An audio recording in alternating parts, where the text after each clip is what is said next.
चलिए एक नए अध्याय में एक नई कहानी की शुरुआत करते हैं। कहानी है हजारी प्रसाद द्विवेदी के जन्म से संबंधित, यानी उनकी जीवनी की चर्चाएं करेंगे।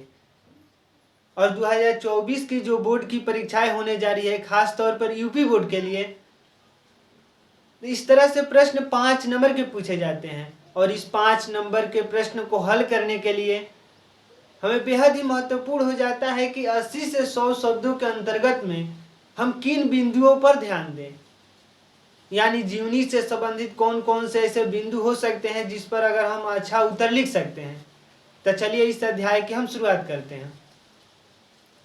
सबसे पहले हजारी प्रसाद द्विवेदी का जन्म 1907 में उत्तर प्रदेश के बलिया जिले के दुबे का छपरा नामक ग्राम में हुआ।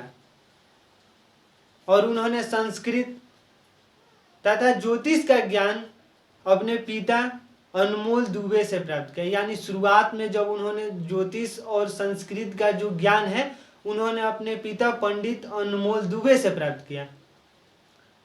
इसके बाद उन्होंने काशी हिंदू विश्वविद्यालय से 1930 में, यानी 1930 में काशी हिंदू विश्वविद्यालय से उन्होंने ज्योतिष आचार्य की उपाधि प्राप्त की। और 1940 से 1950 तक शांति निकेतन में हिंदी भवन के निदेशक के रूप में नियुक्त हुए। यानी 1940 से 1950 तक वह शांति निकेतन विश्वविद्यालय के हिंदी भवन के निदेशक के रूप में कार्य किए। उसके बाद 1950 में, यानी 1940 से 1950 के अंत तक, यानी 1950 में काशी हिंदू विश्वविद्यालय के हिंदी विभाग के अध्यक्ष के रूप में चुन लिए गए। यानी 1950 में काशी हिंदू विश्वविद्यालय के अध्यक्ष के रूप में चुने गए हजारी प्रसाद द्विवेदी।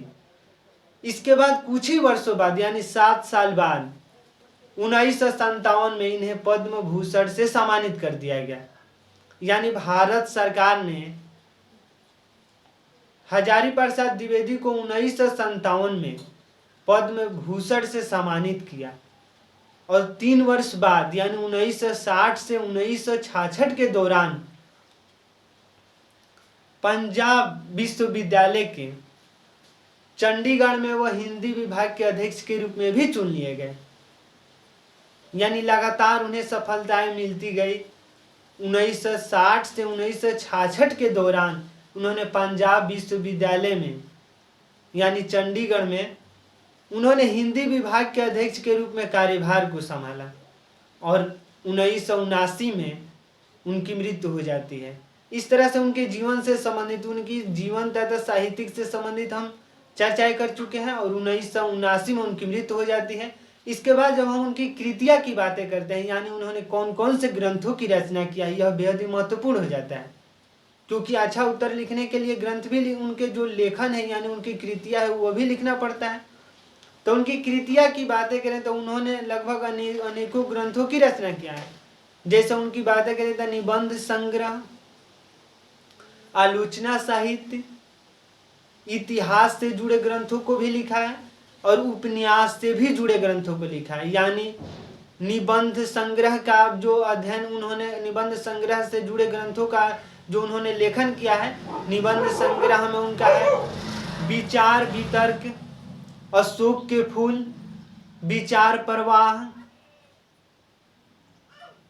और कल्पलता और आलोक पर्व। इस तरह से जो निबंध संग्रह से संबंधित उनकी रचनाएं हैं, एक बार हम पुनः बता रहे हैं। जैसे निबंध संग्रह से जुड़ी उनकी रचनाएं, जो ग्रंथ हैं, यह है अशोक के फूल।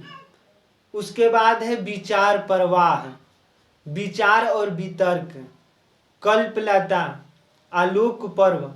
इस तरह से उनकी निबंध संग्रह है। जब उनकी आलोचना साहित्य की जब बातें होती है तो आलोचना साहित्य में सूर साहित्य, कबीर साहित्य की सहरचना और कालिदास की ललित योजना और साहित्य का मर्म, इन ग्रंथों का उन्होंने रचना किया है। साहित्य मतलब इन ग्रंथों का रचना किया है हजारी प्रसाद द्विवेदी ने। उसके बाद जब हम इतिहास ग्रंथों, इतिहास से जुड़े जो ग्रंथ लिखे हैं हजारी प्रसाद द्विवेदी ने, वो है हिंदी साहित्य की भूमिका, हिंदी साहित्य के उद्भव एवं विकास, उद्भव और विकास एवं कह सकते हैं। और इस तरह से हिंदी साहित्य की जो भूमिका है, हिंदी साहित्य का उद्भव एवं विकास है, हिंदी साहित्य का आदिकाल, इन ग्रंथों का रचना किया है हजारी प्रसाद द्विवेदी। यानी इतिहास से जुड़े जो ग्रंथ है, एक बार हम पुनः बता रहे क्योंकि यह बेहद ही महत्वपूर्ण हो जाता है। तो हिंदी साहित्य की भूमिका एक ग्रंथ है, दूसरा ग्रंथ है उनका हिंदी साहित्य की आदिकाल, और तीसरा ग्रंथ है हिंदी साहित्य के उद्भव और विकास। और जब हम उपन्यास की बातें करते हैं कि यानी हजारी प्रसाद द्विवेदी ने जो उपन्यास की रचना किया है, उपन्यास में है बाणभट्ट की आत्मकथा। इस तरह से उनकी हम रचनाओं पर चर्चाएं कर चुके हैं। इसके बाद हम भाषा शैली की जब बातें करेंगे तो उन्होंने संस्कृत निष्ठ और सरल भाषा का प्रयोग किया है, यानी अपने साहित्य में, अपने लेखन के दौरान उन्होंने संस्कृत के शब्दों पर बल दिया है, यानी संस्कृत निष्ठ शब्दों का प्रयोग किया है। और संस्कृत के साथ साथ उन्होंने अंग्रेजी, उर्दू, फारसी भाषाओं का भी प्रयोग किया है।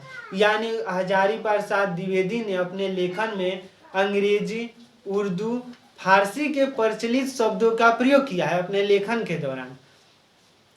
जब उनकी बातें करते हैं साहित्यिक सेवाएं, यानी उनके स्थान, यानी साहित्य में उनका स्थान है, जैसे उनकी जो रचनाएं है वो आलोचना, निबंधकार के रूप में बेहद ही प्रतिष्ठित है और आलोचनात्मक दृष्टिकोण से भी बेहद महत्वपूर्ण है।